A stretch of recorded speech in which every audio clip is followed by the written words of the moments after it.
Thank you for joining us wherever you are. This podcast episode is brought to you by the Old Ways Actual Play team. This actual play uses the 7th edition Call of Cthulhu tabletop role-playing game rules by Chaosium. This actual play is performed by adults and in an adult setting. While we try very hard to stick to language for all ages, listeners should know that this podcast may include mature themes. All content, including names, places, events, companies, and etc., that may bear resemblance to entities living or dead, is strictly coincidental.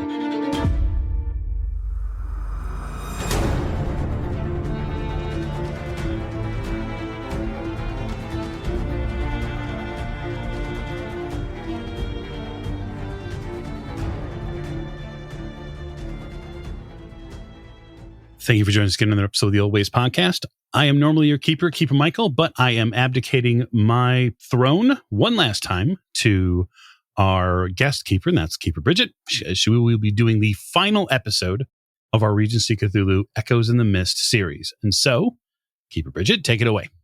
Hello, everyone. My name is Bridget Jeffries, and again tonight, I will humbly serve as your keeper of arcane lore.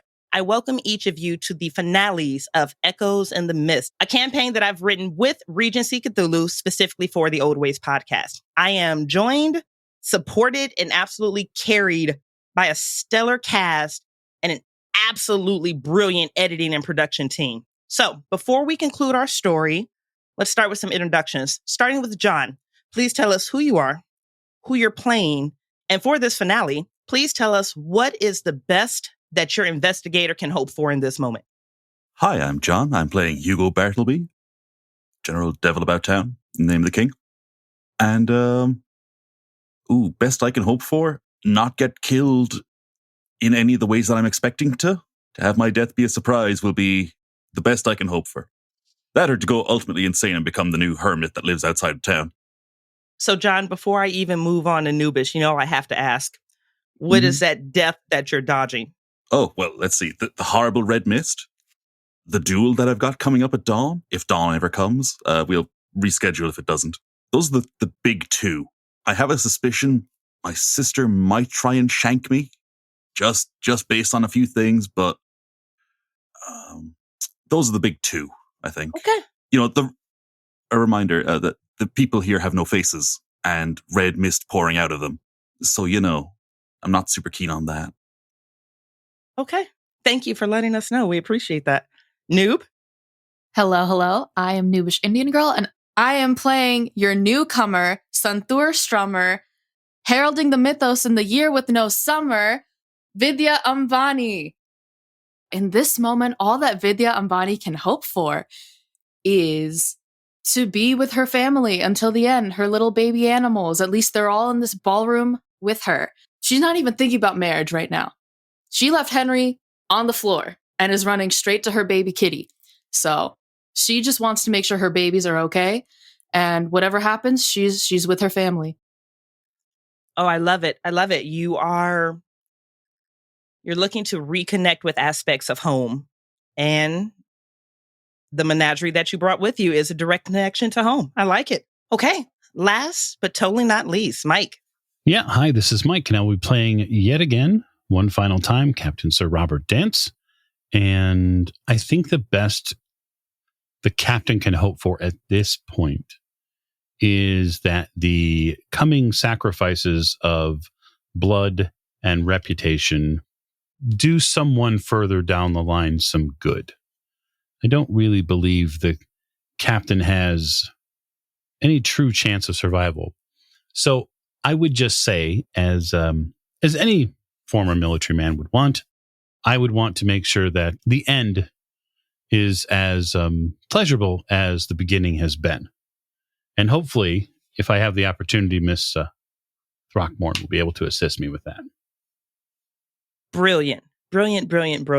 Each of our stories have been preceded with a reading of Darkness, a poem by Lord Byron that was written this very year in 1816, a year without summer.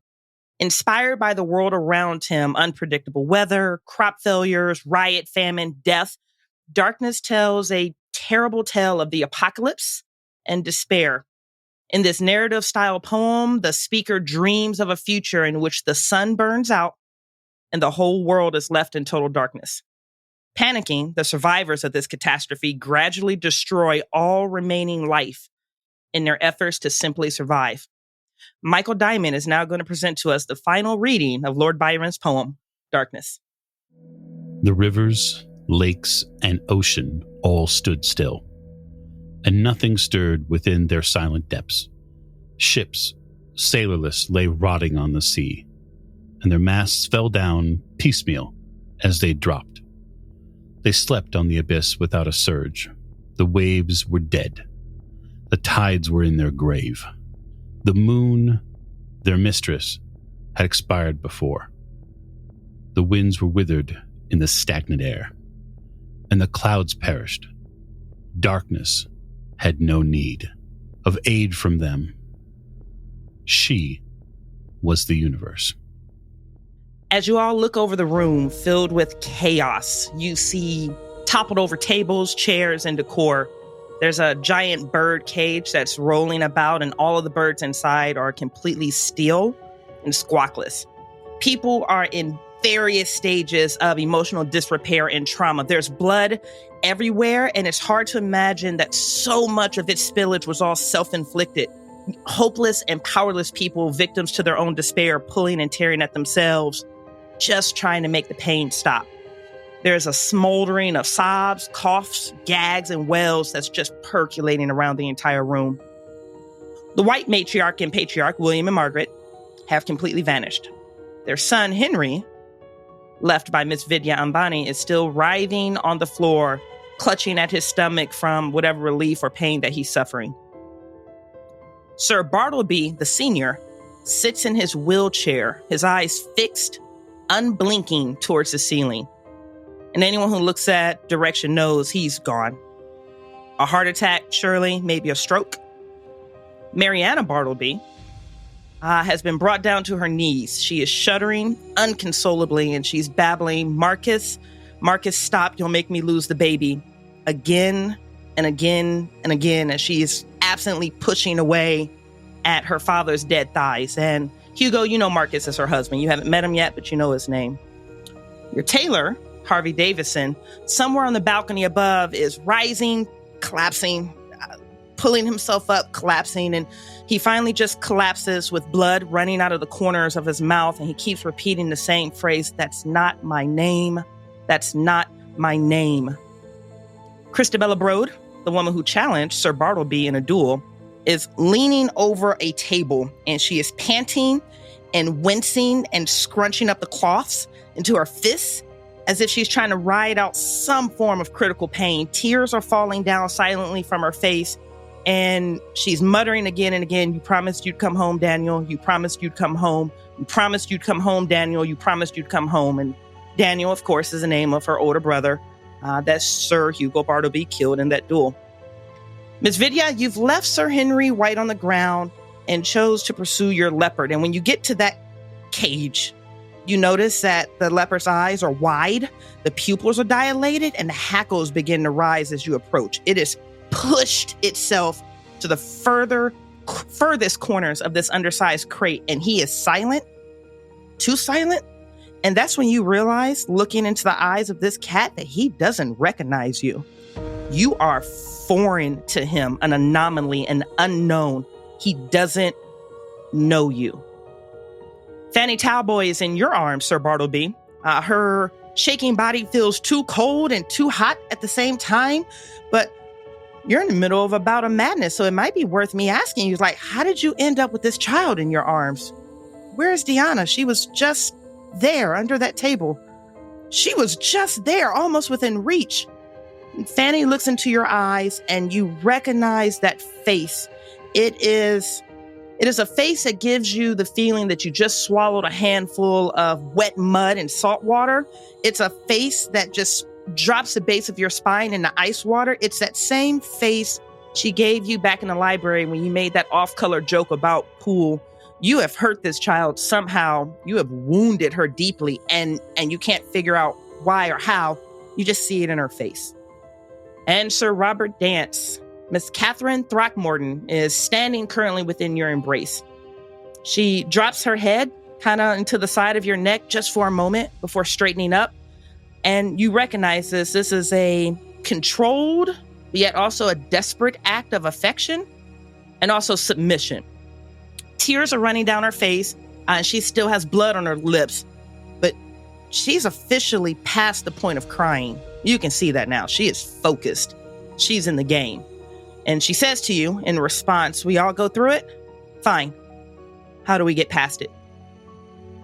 Also in front of you, Sir Robert Dance, the troll, Aaron Birdham, pulls himself up warily to his hands and knees, and in this awkward, jolting motion, he crawls, reaches beneath the red mist, and recovers that celestial globe that he had made. He fiddles with it for a moment. He looks up at the sky. He looks up at you. He just lets this ball roll out of his hands, and then he slowly turns and starts walking back into the darkness. And finally, just in case you guys thought we forgot about her, we didn't. Sir Robert Dance, you see Mala, the Newfoundland, walk around the corners of this building, and she is shaking, and she can't make eye contact with anyone. She glances up to you, and she looks back down. And Sir Robert Dance, as she walks past you, you can see that she is absolutely dripping with blood that's not her own. And you think back to the last night that comet went over past, and she had an episode, yeah, but there were 2 other Newfoundlands in the courtyard that were just in a battle to the death. And she hesitantly walks by you into the glass enclosure of the ballroom space, and she locks eyes with Sir Hugo Bartleby, and then she begins to howl. Much like we began, so shall we begin our descent. Heralds, let's montage together what the next 2 hours look like as this mist around you begins to slowly change colors from this bright blood red back to white, and before it completely disappears. I answer her and I say, we start by taking a deep breath. A measured and careful walk is the only one that we can survive. So knowing that my sister slipped into the unknown, disappeared in front of my eyes, I'm gonna, without question, go back inside with Miss Throckmorton and search that location for any sign of what may have happened to Grace. You'll be able to head in with Miss Throckmorton. She does take that advice. She takes that deep breath. And when you get in and you look to the last point that you saw Grace, you can see her sweaty, bloody handprints on the glass. But when you look into that spot, even just wafting away the pieces of mist that haven't quite dispersed in the area, there's nothing there. She's not there. She's gone. All right, where is Bartleby?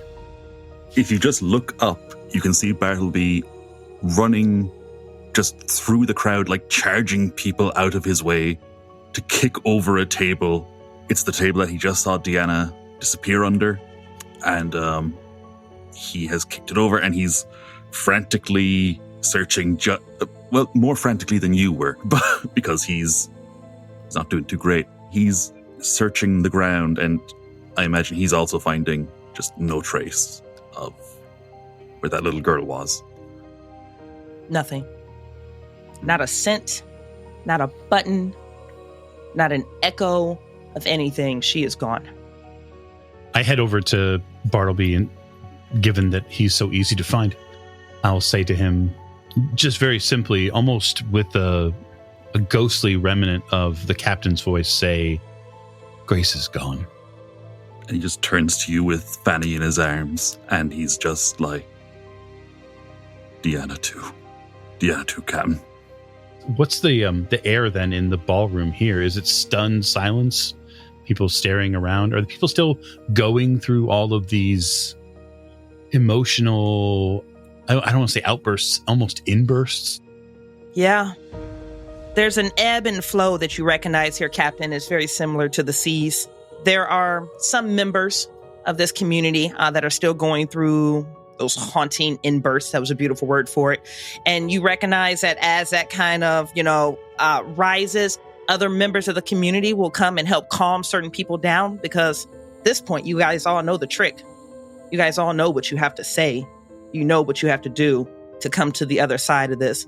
So it's simmering at this point and it's coming down, but it ebbed and flowed there just for a moment. But you can see people scrambling to each other and, encouraging their fellows to all hail one of these three entities, and that will eventually calm the room down. But there is so much crying, there's so much sobbing, and there's so much grieving and loss.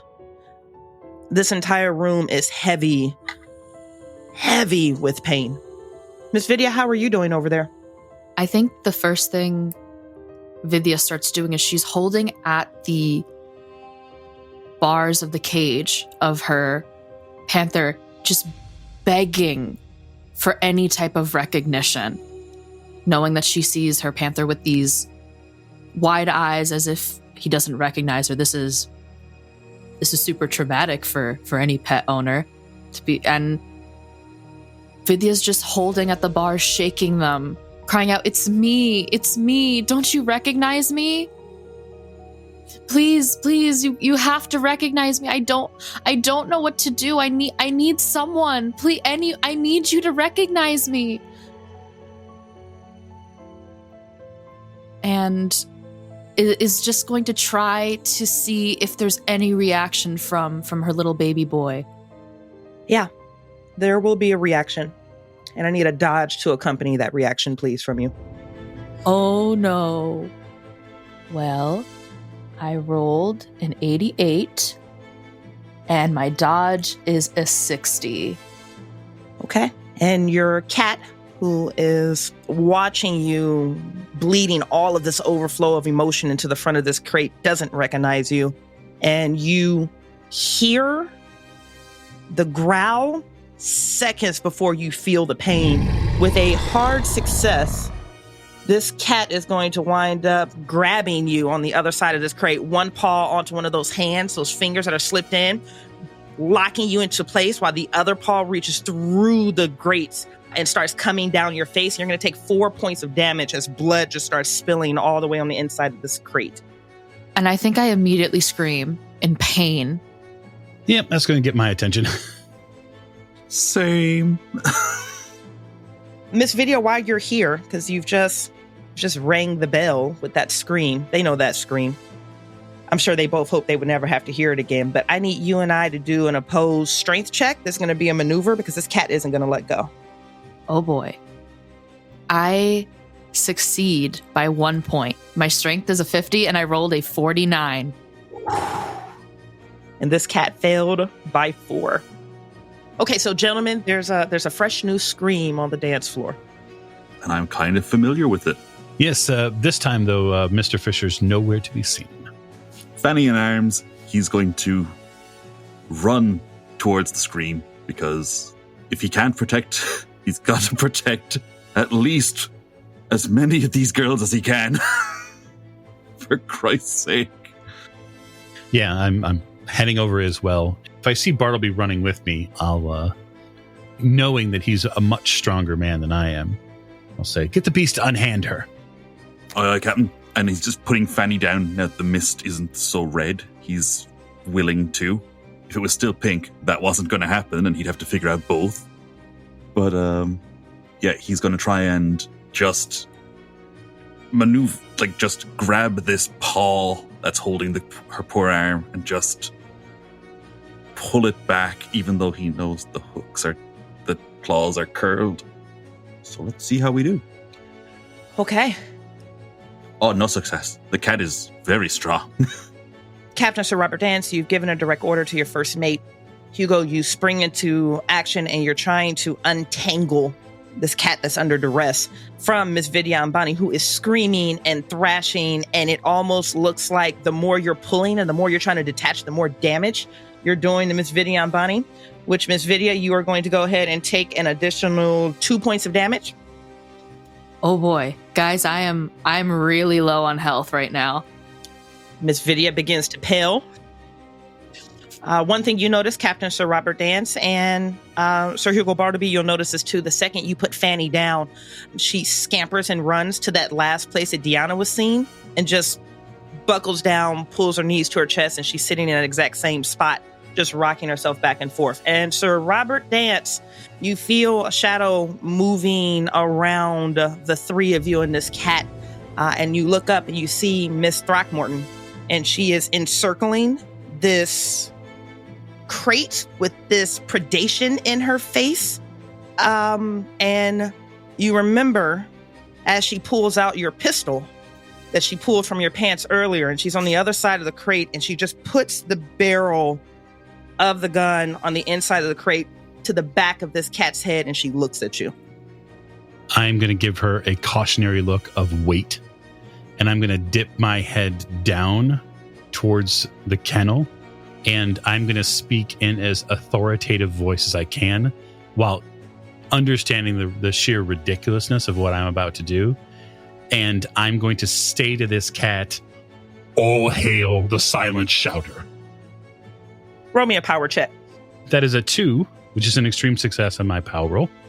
With a critical success on your power roll, obviously the cat isn't going to speak back to you, but please give me narrative. It's 100% yours. Yeah, so I think what I do with the panther is I do 2 things. I get down near its level, but maintain the authority of height, and I show it, and I make sure that the panther feels that I am the greater predator and that it had better fucking listen. Like, I want the panther to be afraid of me so that way it releases its claws. If I have to embody that shadowy fear, then so be it.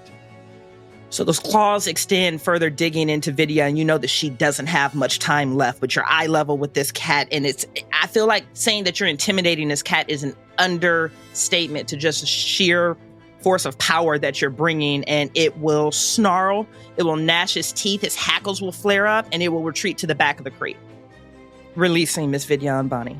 So I don't move an inch. I keep staring at it, knowing that Bartleby is going to help her. I make sure that, just like any predator, I don't leave my eye. I don't block. I don't release eye contact with it. I want it to understand that I'm not going anywhere and that it's food as far as I'm concerned if it moves.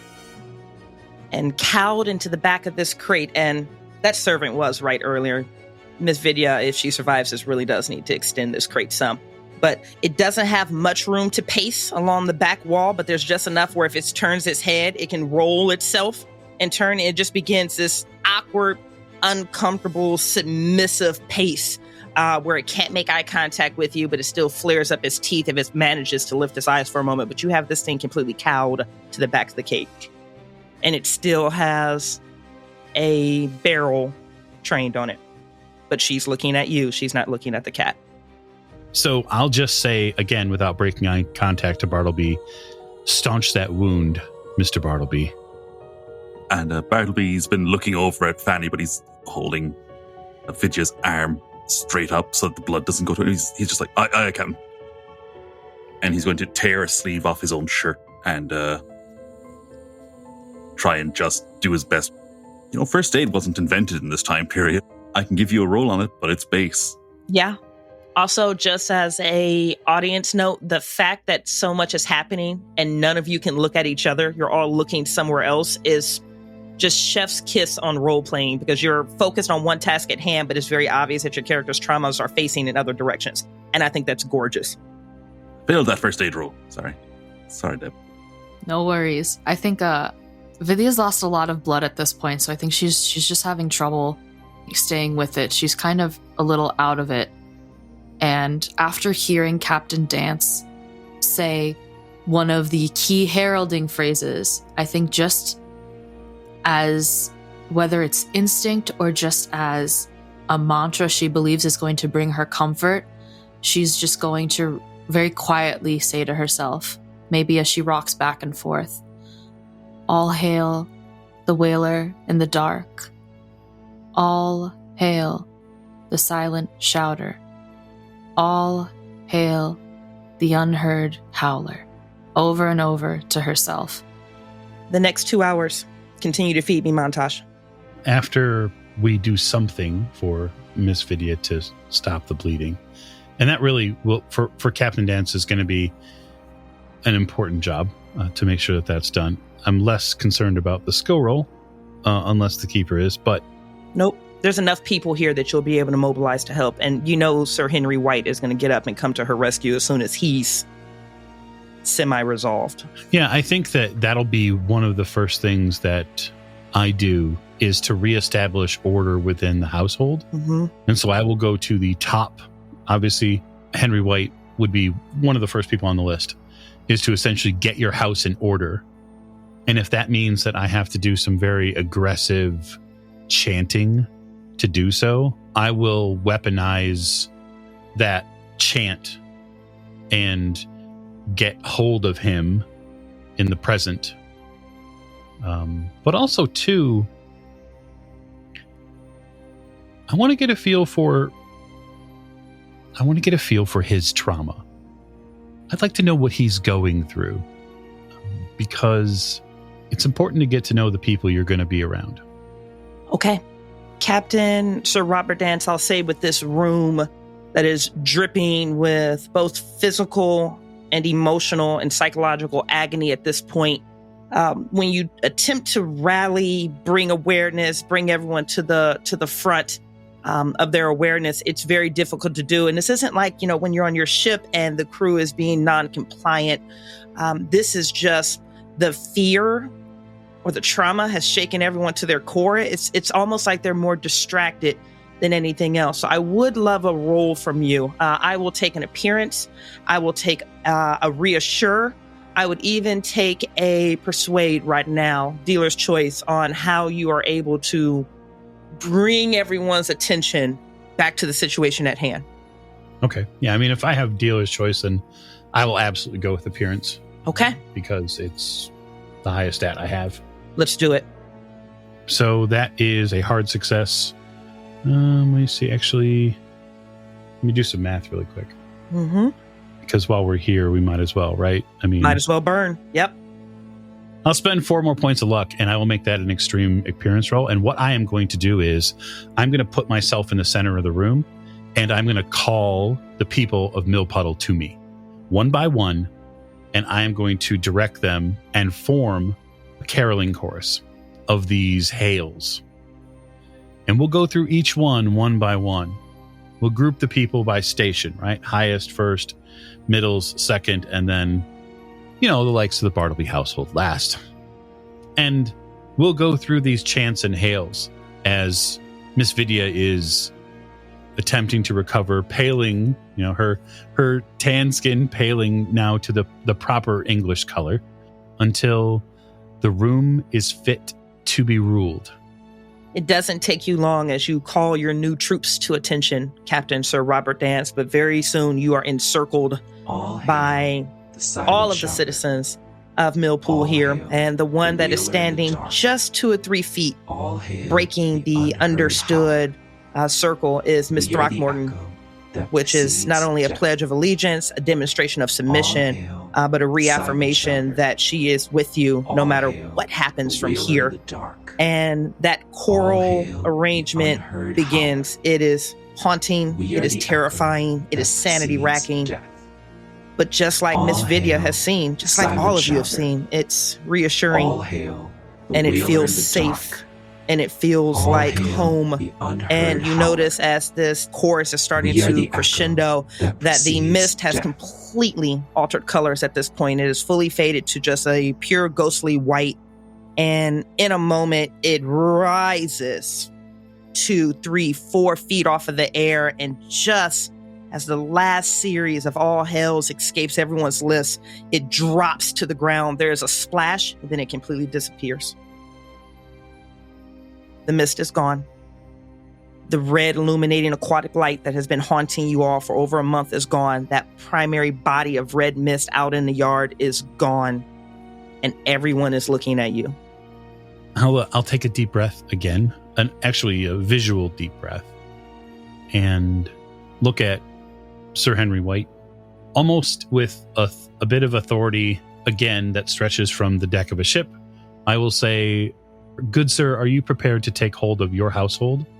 He looks around for a moment because his household is gone. But he understands the question. And he goes and he very intentionally encircles Vidya and goes to help her from her feet. And he looks to you and he says, "Yes, sir. I'm prepared to take control of my household." Very well. I believe we have all experienced a unique event this evening, one which will echo throughout the rest of our lives. There must be a doctor or someone nearby who can assure me that Miss Ambani will be safe and come to no more harm. I will not leave this house until I'm given that assurance. And you can see Sir Henry White looks over at a gentleman who is still in the last thralls of whispering those last 3 all hell statements. And they share a nod and he looks to you and he says, "I can give you total confidence, sir. No harm will come to her." Whatever may have befallen us, it also affected Miss Ambani's animals. I will send for them to be returned to the stables immediately, with whatever force I can muster. I look around the room, again still at the assembled people. Remember this day and this night. It may come again. Your heralds were here this time. We may not be in the future. Remember those words. And I will extend an arm to Miss Thrackmore and say, "I believe it is time for us to leave." And she looks towards her household. And once she makes eye contact with all of them, she just snaps her finger, which can be heard through the glove. They all fall in line. And it's Captain Sir Robert Dance. It's almost as if you had Sir Bartleby by your side, or if Annie were by your side. Whatever her father and her brother trained her on from a sheer soldier's compliance and obedience standpoint, she has that dialed in. Miss Vidya Ambani, standing behind you, giving you as much comfort as he can, is Sir Henry White. And he nuzzles the side of your head, which is a major violation right now, but I don't think anybody's really going to be saying much. And he says to you, "Vidya, if you agree to marry me, we'll leave. Tomorrow, tonight, right now. I will give you everything that's in my power to give, and I'll take us wherever you choose. We can go to London. I can take you home. Just agree to marry me." I do. Vidya's still a little dazed. She's just looking up dreamily at Henry. This is probably the nicest thing that has happened in the past hour or two since she was dancing with him and since he stood up for her. And she's lost a lot of blood. He wraps his arms around you and he whispers in your ear, "All hail the silent shouter." All hail the silent shouter. And he nuzzles you. Sir Hugo Bartleby, you have a very bloody, semi-wounded Newfie that is in the heel command, even though that it wasn't issued to her, but she is locked on. If you turn, she turns. If you stop, she sits, and her eyes are just locked onto you, whether you look at her or not. But she is in a heel command, and it's one of those things that's so heartbreaking because you're like, I don't know if she's ever going to come out of this. That's how devoted she is right now. Mm-hmm. She probably fought that hard just because she knew I was in here. Yeah, he's going to pet his dog. And Bartleby's going to walk out the French doors and he's going to just say, "Moll, follow." And she's there. You think she'll always be there. Mm-hmm. He's just going to walk out into the night where that fog was. Even though it's nighttime, he's going to walk down into where it had been. A place that he'd avoided for, 2 weeks? A month-ish, nearly? 4 to 5 weeks. It was a while. It was there a month. Doesn't feel like it. You said the red glow is gone. The red glow is gone. The mist is gone. Much like that spot under the table, there's nothing there. So is it like just bare earth, or? No, it's the gardens. There are flowers and a little path. Ornaments and things of that nature. They look completely unharmed, unbothered, unaffected by whatever was hovering over them for weeks. Yeah, and Hugo's going to walk down the very bottom of the garden. He finds a bench there and he just sits down. And taking some of the, where the mist collapsed to the ground is quite wet, so he's just going to take some leaves and try and clean his poor dog. Get some of the blood out of her fur. He's glad it's mostly not hers. And he's just going to silently tend to her for a little while. Because with Maul, things are simple. You just give her affection and it's not complicated. And it's just so straightforward. And he thinks of Annie in pool and hopes that she's okay.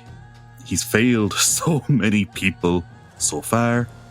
And he's not been talking much. Even during the chanting, he's wasn't really taking part. He's a little too disaffected right now. So he's thinking things to himself like, probably write a poem about it. Might be some art in it. Fuck it. Fuck their silent shouter. Fuck their wailer in the dark. Fuck their unheard howler. I'll have the lot of them. I will find them, and I will avenge myself, and I will save little Deanna. Because he thinks that's still possible. He hasn't had someone he couldn't do this with, but from his confrontation with it, when it tried to make him duel, he's now like, fuck this. This is all bullshit. It's all just things to hold me back. If that girl wants her duel, fine. She can ask for it again. We'll see how I do at the time. He doesn't actually wish her ill. And yeah, he's going to just sit there and tend to his dog and just, in doing so, tend to himself a little bit. And hours passed on that bench where it's just you and it's just Maul. And the affection is shared. The affection is shared. And eventually you're going to see the sun coming up over the horizon. Captain Sir Robert Dance, at some point, you're going to get a report from one of the other women that was at the ball. She is going to report that of the 68 people in attendance, 24 of them are gone. Notable disappearances are Deanna Bartleby, Grace Ratcliffe, the Whites, and the entire Bland family, including Emma, are gone. Dear God. The entirety of the Bland family is gone? Yes, Captain. Is this report coming to me the next morning? Oh, no, this is still going to be this evening. Okay. Or, let me correct that. Were you leaving? I know you had mobilized Miss Throckmorton saying we were getting ready to leave. So you were leaving. Oh, yes. Okay. So this will be a report in the morning then. Okay. So before that report comes to me, and I would in no way want to interdict your telling of the story here, I want to be very intentional and clear about what I am doing that evening. Let's do it. Miss Throckmore and I are returning to the estate which Grace held for me. My house. We're going back to my house. Mm-hmm. And I'm being very direct with servants and stewards and footmen there that they're going to extend Miss Throckmore and her accompanying family the due respect of preparing rooms. And then without saying a final word to any of them, I am walking myself with Miss Throckmore to my room and closing the door. Oh, okay. Okay. And then I'll get the report in the morning. And then you'll get the report in the morning. Miss Vidya, I'm just going to ask as we're closing up the evening. I thought that was a great call from Mike Diamond there. Henry wants you to come home with him. It's not that etiquette has gone out the door, but it's almost like etiquette has gone out the door. Stay with me? I will. I guess I see at this point the captain has left with potentially his new family, and I am here with mine. And you will be escorted back with every respect and all deference being paid, despite this egregious violation of etiquette, to the White House. This is also more or less montage, and I will explain to you guys as this stretches out how it plays out. But starting with Captain Sir Robert Dance, when the two of you wake up in the morning, regardless of how you slept, because I can't imagine what that sleep was like. But when you wake up in the morning and sun is coming through the curtains, you can see something. Captain Sir Robert Dance sitting on the stool facing that large mirror that you have in your room, you see Grace. She is sitting there, and it looks like she is combing through her hair. She looks different somehow, altered somehow, changed somehow. And this will be your reality from this moment until the day that you die. Every week, you will be making a sanity check, because every moment of every day, Grace Ratcliffe will be with you. Sometimes she speaks. Sometimes she's just moving around in the background silently. But when she does speak, she will only say the same 3 phrases. When you sleep, when you eat, when you ride, when you make love to your new bride, no matter what, every moment of every day, Grace Ratcliffe is there until your sanity snaps, until you completely break, until you're absolutely no more. That is your reality. That is your life from this moment into the end of Captain Sir Robert's dance. She is always with you. Sir Bartleby? Ahoy. This is going to be the exact same thing for you. At some point, you and Maul fell asleep on that bench. Your eyes flutter and the sun is beating down through the back of your lids.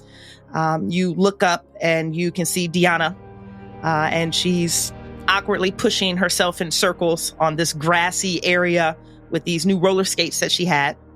And she's doing the best she can to scuttle about, but she can't really get any traction because she's on grass.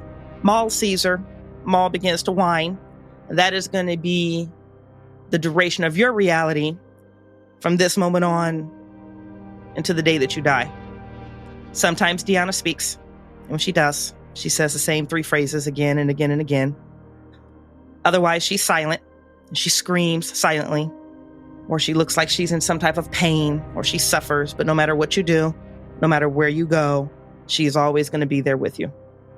Miss Vidya Ambani, Miss Emma Bland is your new compatriot for the rest of your days. Oh, crap.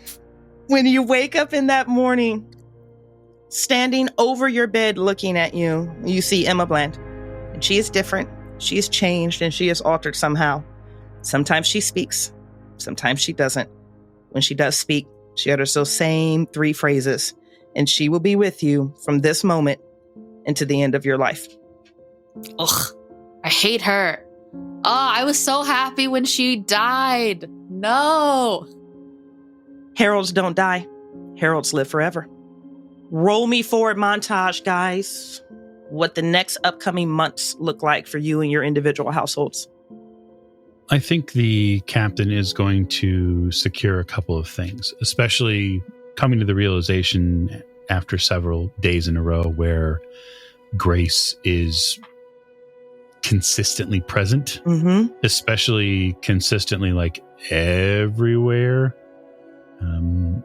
I think he's a smart man. He would probably come to the understanding that something in that house broke him, and in a way that is not fixable. And so that would be a very tough realization to come to, just in a mental state. But the next couple months would be likely a very swift and hopefully joyous joining of 2 households. The captain would be very direct with Miss Throckmore about what he wants, and he would go after it until he had secured it. And that is essentially marriage, child, and then essentially a written release of his need to continue any sort of military service, an actual retirement. I think that would be his idea. And this is sort of his probably grim mental state, which is he realizes that his time is over, and he has the foresight of it being over without anyone else around him knowing that it's over. And so he sees it as almost like a military advantage at sea, where he's going to get the jump on the inevitable. Okay. And that would be to plan all that stuff out, right? Plan out the end.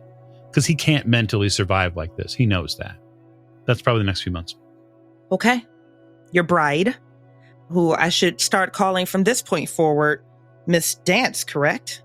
She understands the assignment. she's haunted by visions too. And you quickly realize that everyone who saw the red comet is haunted by something or someone. Hers is a Miranda. You remember her uttering that phrase on the porch when the comic first arrived, and she doesn't want to talk about it. She may at some point, but she keeps her feelings reined in, probably breakpoint tight. But she's with you, with the planning, with the expectations, and with the realization that you all are on a quickly deteriorating clock. The sands are spilling through the globe at this point, and the one point that she is going to be very, very intentional on is if you two survive long enough for her to provide a child, where that child's care, direction, and basically life planning is going to be handed off to. Yeah, absolutely.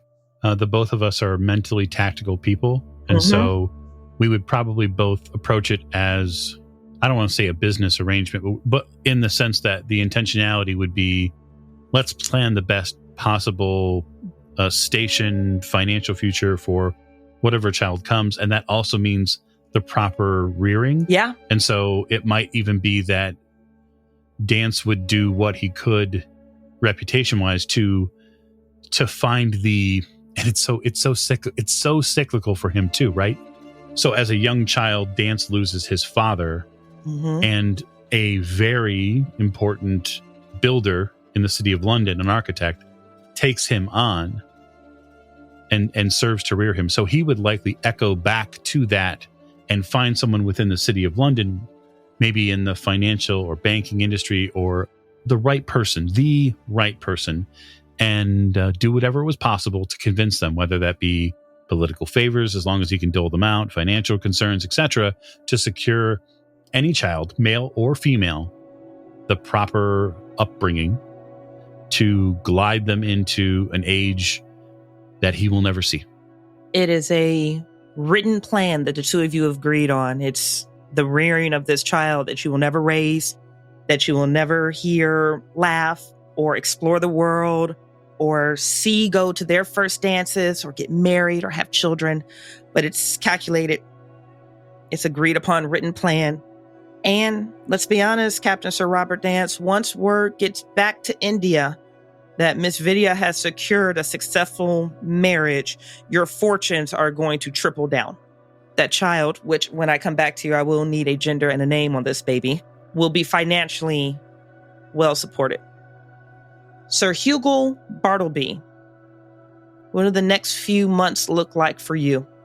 Hugo's mental state wasn't great before he started seeing his little sister, the only member of his family he really cared about. So what he is going to do, while he knows he can keep it together, is he is going to sit down and write down everything that has happened. Okay. He is going to just lock up the house. The servants are all freed from their duties. They've been given whatever fees are outstanding. He's the head of the Bartleby house. It is his home. He will live alone for a little while. Fanny is welcome to stay there if she feels the need to, but she's probably not going to.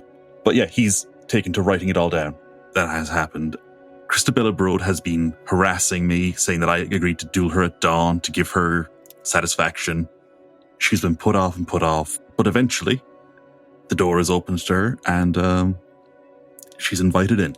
He spent most of the last month, took him about a month to write everything down, and he's struck out versions of it and rewritten parts, and bits that are blurry are... He totally admits in the diary format that he doesn't know everything that happened, but this is his tale of it, his version of events. He's had Moll with him the whole time, and he brings Christabella into the one clean room in the house that isn't covered in dog hair and just dust, and he's just going to pour 2 glasses of brandy and sit down across from her. I have no interest in killing you, nor being killed by you. But after what you went through, do you still demand satisfaction? And there's something about her incessant requests and her hauntings and her knockings and her arrivals and this just, dog with a bone, duel me, duel me, duel me. You've been watching this over the course of the month, Sir Bartleby, and you know how to read people pretty well. At some point, you recognize, and this is really early on, I'll say the first 20% of her efforts, that she doesn't actually want to duel you anymore. She just wants to be put out of whatever suffering she's going through. Maybe that is a carry-on luggage from just all the trauma and the anger and the hurt that she's been feeling since you killed her brother. Or as many times as you've opened the door, slammed it in her face, or she stood on your porch, you know that she's seen someone too. And there's a snapping point, there's a breaking point. And when she's sitting there having that brandy with you, and Maul is panting and looking at her, and Maul begins to growl. And you know that means Deanna is getting ready to walk back out of some room. She just looks at you and she says, I just want to die. And I don't have the courage to do it myself. Hugo just nods slowly. Honestly, you didn't get introduced to her, but my youngest sister, Deanna, the sweet little thing, probably the best of the Bartlebys. She was lost in that red mist, and now... Well, and he just looks down at Mal and he scratches behind her ear as she growls.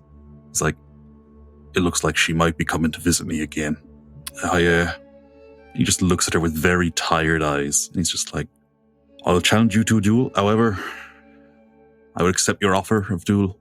However, I hope you'll give me everything you got.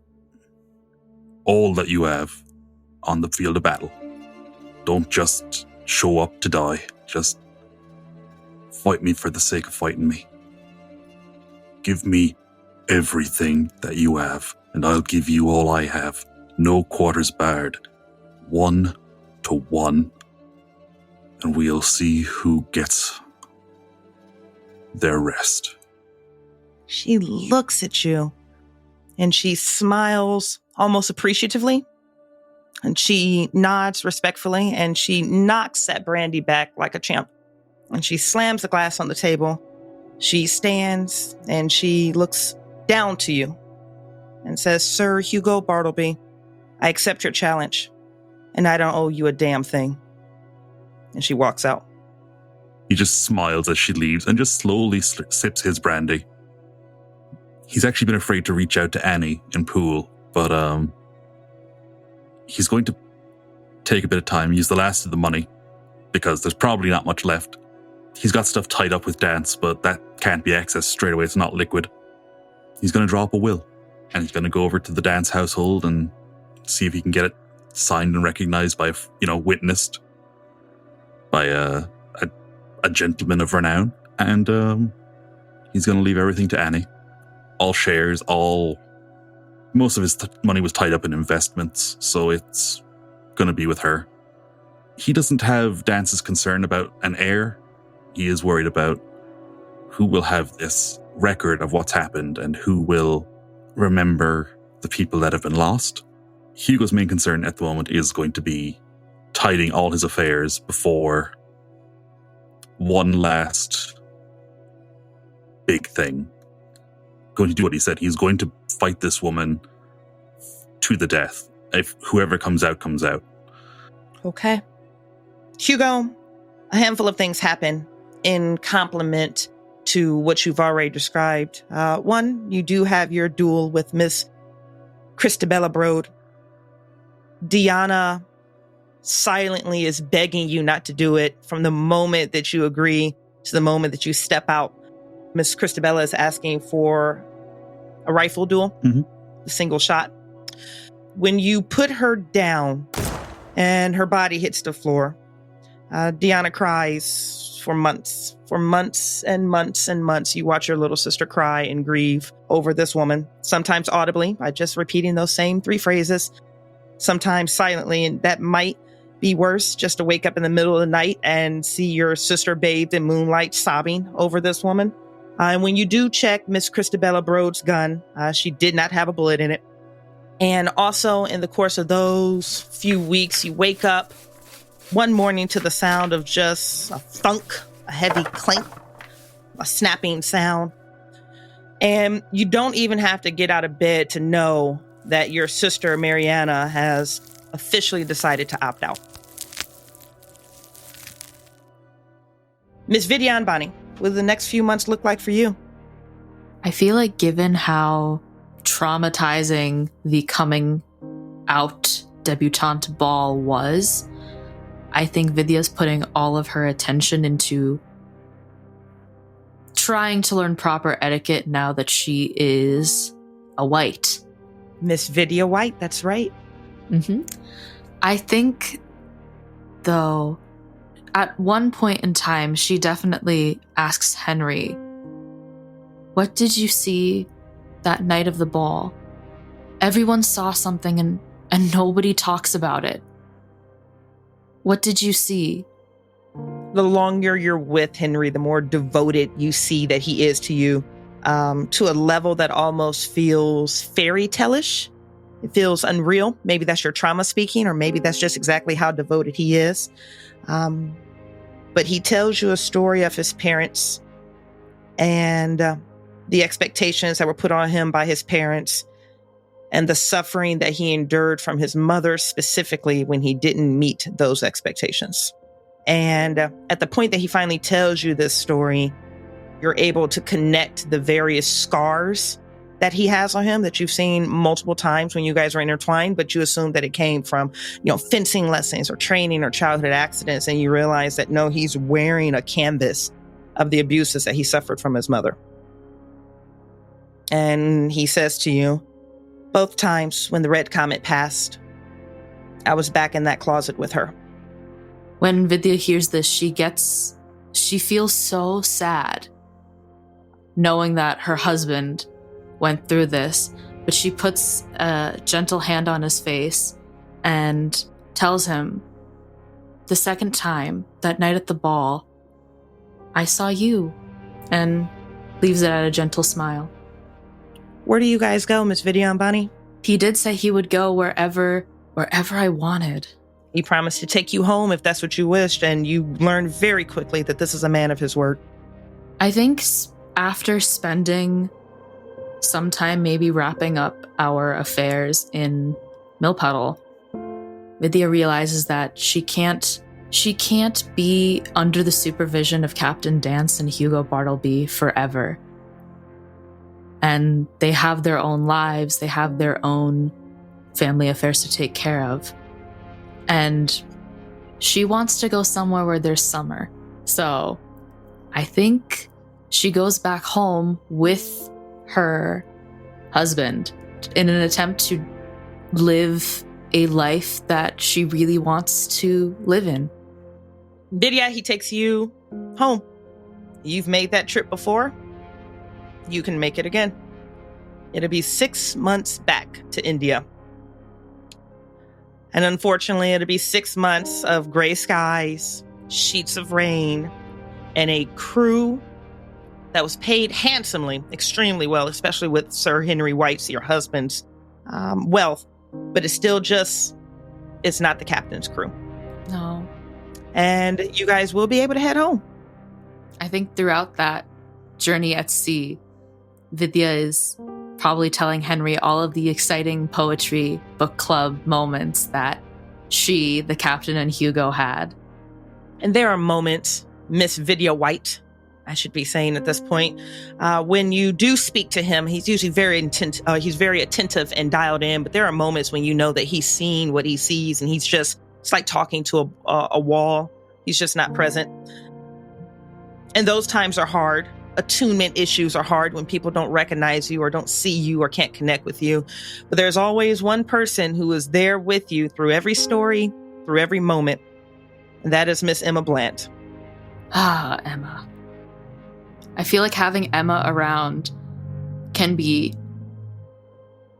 satisfying in some ways and also so very not at the same time, where Emma is the embodiment of the voice in my head that tells me I can't do it. So every time I do something successful, it's a big fuck you in the face to her. But every time I fail at something, it's just amplified. Every time you cry, she's standing over you. Every time you make love to your husband, she's in the bed with you. Every time you feel scared, she's there screaming at you. Captain Sir Robert Dance, what was the gender and the name of that baby? So it is a male child, and his name is Nathaniel Alexander Dance. Nathaniel Alexander Dance. One morning, it's you and your wife enter into this nursery that you all have. Where did you move to, by the way? Did you guys stay there? Oh, no. We would not have stayed there. We relocated to London. Okay. Which would afford us access to the best teachers, basically everything that is that a city that big would have to offer. Yeah. Likely one of the final notes I would strike with Bartleby, we would talk about, at least in maybe moments when I'm not plotting and planning with my new bride, about the fact that we were leaving. And unbeknownst to Bartleby, I would leave in the care of a steward, because I would place a steward at my house. I would leave a stipend for Fanny to ensure that financially she could survive. I know she has her own money, but I also know that when things eventually come to a head between the Bartleby household and her, I want to give her essentially a note that says, if things change, if you must make different arrangements, there is something here for you so that you can forge your own path, because I feel that what was done to him was very unfair. And it's not something that I could give to Bartleby and that he would follow through on, because he's probably too stubborn. So I'm going to do it behind his back. Okay. Because I like that sort of thing. And then, yeah, we would leave and relocate to London and then go from there.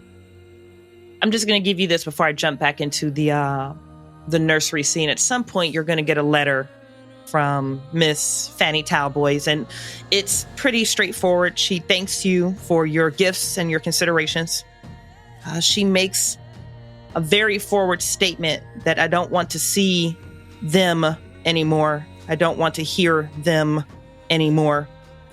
And she apologizes. She signs her name, and then in a postscript, she writes, "I think his family killed my family in pool." And that is the last you will ever hear from Fanny Talboys. Captain Sir Robert Dance, a package has arrived this morning. Your neighborhood-friendly tailor has drafted something else up for the baby. Something cute, something lacy, something adorable. And you and your wife, I can't say you're happily going to check on the baby, because at this point you're both deteriorating pretty rapidly. The lower your sand drops, the more likely it is that you're going to continue to fail checks. And you guys are analytical, tactical people. If you're looking at the loss of a sand point per week and it escalates, you're looking at maybe a year, 50 weeks, a year, maybe more, if you get lucky. And at some point you walk into the nursery and there is a figure hovering over little Nathaniel, and your sister Grace is on her hands and knees on top of this bassinet, screaming down at the baby. Nathaniel is screaming at the top of his lungs, and you move that direction, and your wife puts a hand on you, but her hand goes through you. And this is the moment that you will all experience very, very soon, when your sanity snaps, when your psyche breaks. You completely vanish from this particular world. When your sanity snaps, when your psyche breaks, you go somewhere else. You reappear in its court to suffer, to serve, and to herald for all eternity. And for the last of your days, Captain Sir Robert Dance, you will be rearing this child alone. Close us out for your character. Yeah, I think the final days he likely stays very close to the baby. He hermits inside the nursery And he spends between feedings and shooing any sort of nursemaids away as best he can, or even obliging them temporarily, he writes and writes and writes. He tries to put together a book for young Nathaniel to read someday, to understand what happened to his parents from the words and minds of his father, to be able to understand what it means to be here. Using that experience and pain of losing both his wife, a second one, and Grace, his devout sister, he will craft a journal for Nathaniel to understand what it means to be present, what it means to be here, and just how fleeting those moments are, and why they matter. And then when I fade, the rocking chair is a fine place for it.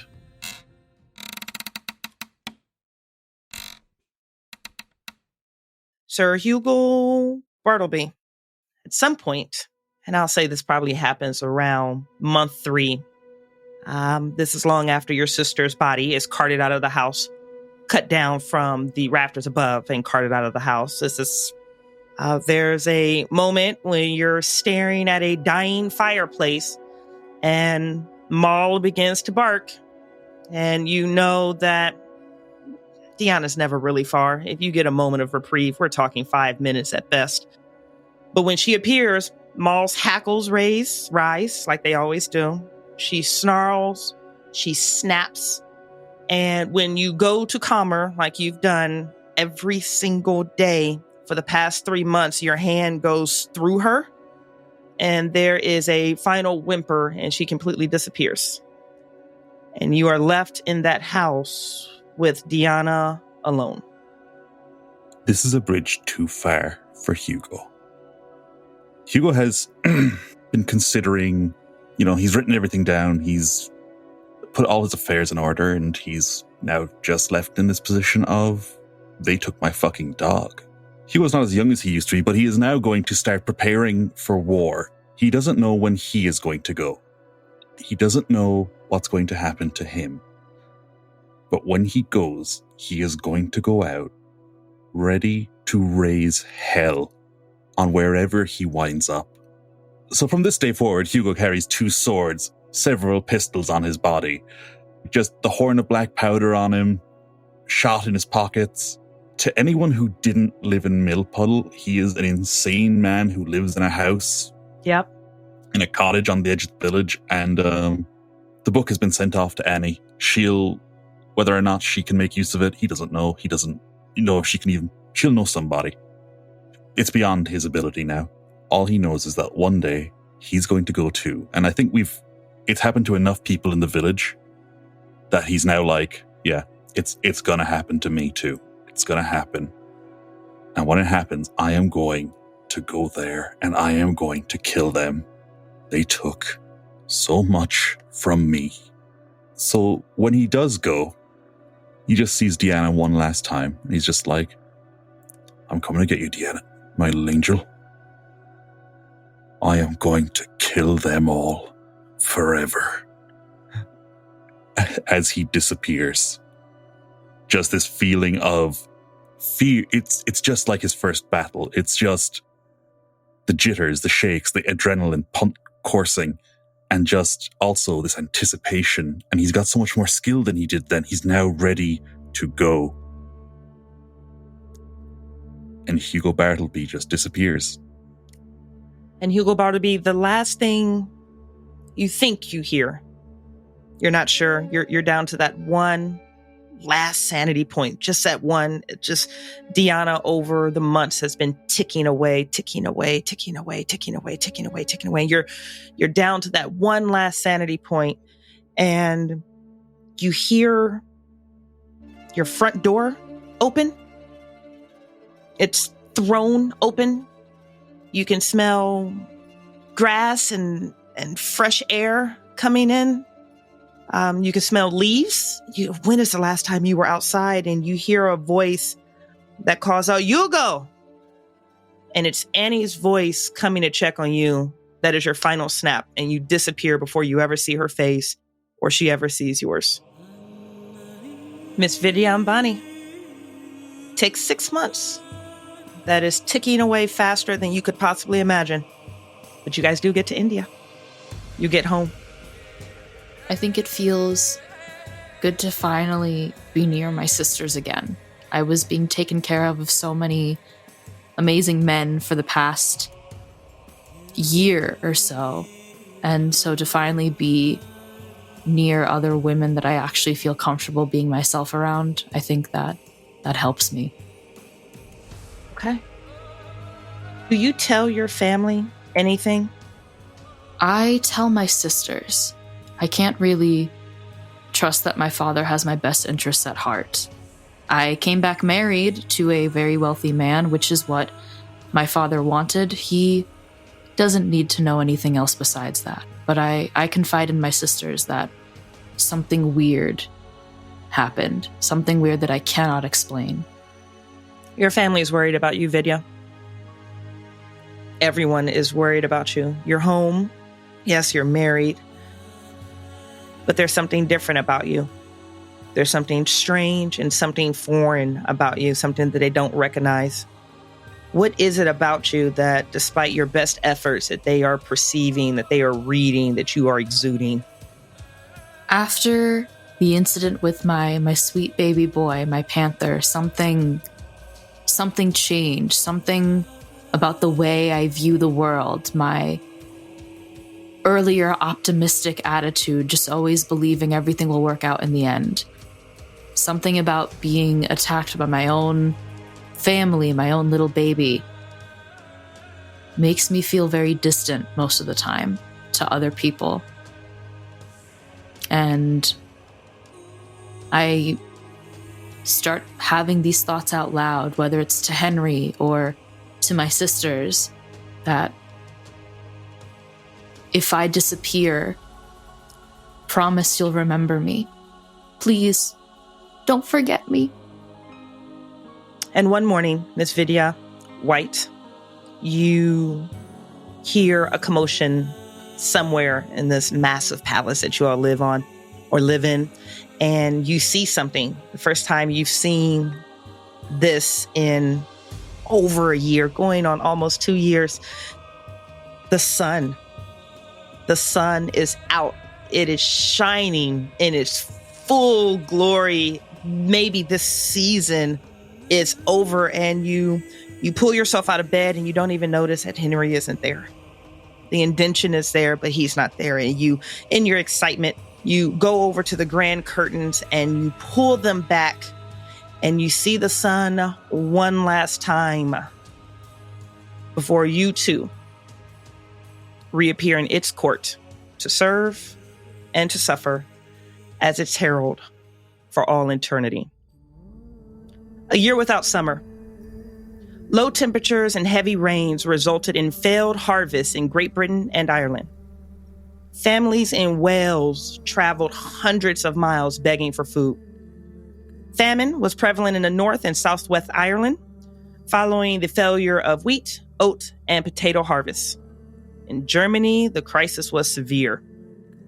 In New England, corn was reported to have ripened so poorly that no more than a quarter of it was usable for food. The moldy and unripe harvest was not even fit for an animal. U.S. grain prices quadrupled, and oat prices increased almost eightfold. When the massive crop failures struck Canada, Quebec ran out of bread and milk, and Nova Scotians found themselves boiling foraged herbs for sustenance. China suffered from massive crop failures and disastrous floods. As a disruption in their Indian summer monsoon season spread a cholera outbreak from the River Ganges all the way to Moscow. Starving people began to protest before grain markets and bakeries. Soon, riots, arson, and looting took place in all of the major cities across Europe.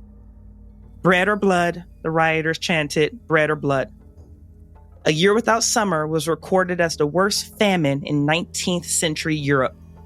Hundreds of thousands of people died globally of starvation and disease. And in 1816, a handful of chosen people were visited by a red mist. These broken souls bore witness to the red comet. And these newly appointed heralds still cry out voicelessly, "All hail the silent shouter. All hail the wailer in the dark. All hail the unheard howler." Thank you for joining us. Yeah, thank you very much, Keeper Bridget, for a rousing 7-episode series of Echoes in the Mist. The Old Ways podcast and its listeners greatly appreciate all your hard work. And I hope all of you have enjoyed the series. So on that note, I'll simply say thank you to cast and to crew, and good night.